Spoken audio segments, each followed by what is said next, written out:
यदि आप और आपका परिवार हमेशा सुखी रहना चाहते हैं तो दोस्तों इस कहानी को ध्यानपूर्वक सुनिए। और यदि दोस्तों आपको ये मेरी कहानी पसंद आई है तो दोस्तों इसको लाइक अवश्य करिए। एक राज्य में एक बार एक सन्यासी आया और सीधा राजा के महल में चला गया।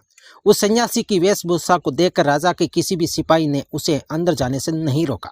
वो सन्यासी सीधा राजा के दरबार में चला गया। सन्यासी को अपने सामने खड़ा देख राजा ने उनसे पूछा, आप कौन हैं और क्या चाहते हैं? सन्यासी बोला, मैं एक आध्यात्मिक गुरु हूँ और प्रवचन देने के लिए दूसरे राज्य जा रहा था, लेकिन अब दिन ढलने को आया है तो मैं आज रात आपके महल में ही रुकूंगा। रात बिताने के लिए बस मैं थोड़ी जगह चाहता हूँ।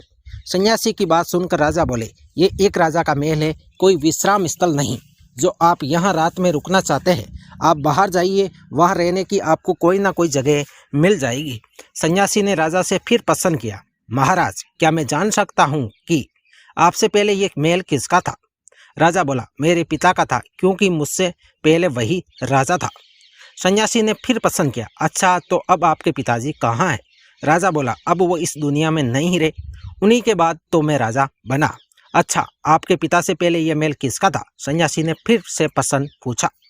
राजा को अब गुस्सा आने लगा, लेकिन फिर भी उसने शांत होकर जवाब दिया, मेरे पिता से पहले ये महल मेरे दादाजी का था और अब वो इस दुनिया में नहीं है। अब सन्यासी बोला, ये जगह जो ना कल तुम्हारी थी और ना ही तुम्हारे जाने के बाद ये किसी और की होगी। इस संसार में लोग कुछ ही समय रह पाते हैं और फिर चले जाते हैं। जहाँ हम अपना समय बिताते हैं वही हमारा विश्राम स्थल है। ना तुम इसे अपने साथ लेकर जा पाओगे, ना ही कोई और। बताओ, ये महल एक विश्राम स्थल नहीं है तो और क्या है?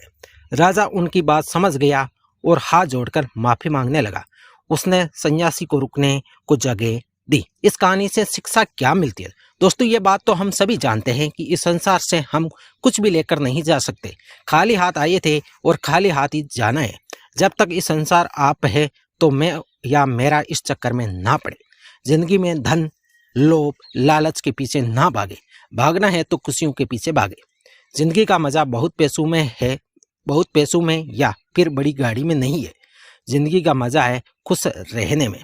खुश रहो, क्योंकि दूसरों के पास चाहिए बहुत पैसा, लेकिन इस दुनिया से वो जाएगा खाली हाथ ही और उसके धन का भोग कोई और ही करेगा।